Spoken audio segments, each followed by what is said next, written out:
ating lahat, I'd like to formally acknowledge Yorme Esco Moreno, Vice Mayor Chi Atienza, ang ama ng Kabaka, Congressman Amado Bagatsing, pati na rin po ang mga magigiting at mga gwapong konsehal na bumubuo po ng Yorme's Choice. Konsehal Che Borromeo, Konsehal Bobby Espiritu, Konsehal J.B. Hizan, Konsehal Tolmac Ignacio, Konsehal Zeb Loriano, at Konsehal Mon Yupanco.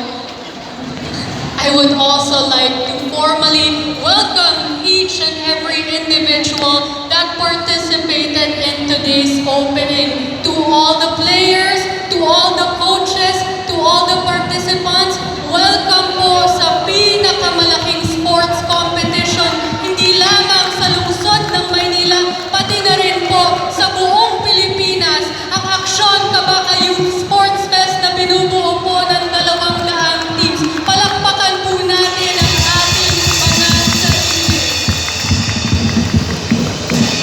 Of course, this would not be possible without the help of Aksyon Kabaka Youth, which is comprised of different SK chairpersons. So maraming salamat po sa inyo. At ngayon pa lang po ay sinasabi ko na po na proud po ako sa inyo bilang kinatawan ng kabataan. Pasensya na po kayo at hindi ko po matatapos ang event na ito dahil ako po ay tatakbo mamaya sa Camp Aguinaldo, Quezon City upang tanggapin po ang Gawad Pilipino Awards for 2025.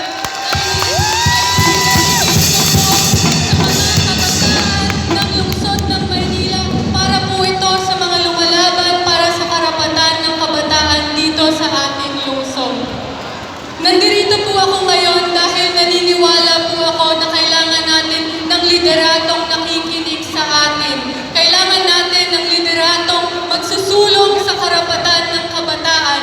Kung kaya sinasabi ko po dito ngayon, kabaka ako, kababaihan ako, kaagapay ako, Yorme's Choice ako. We need to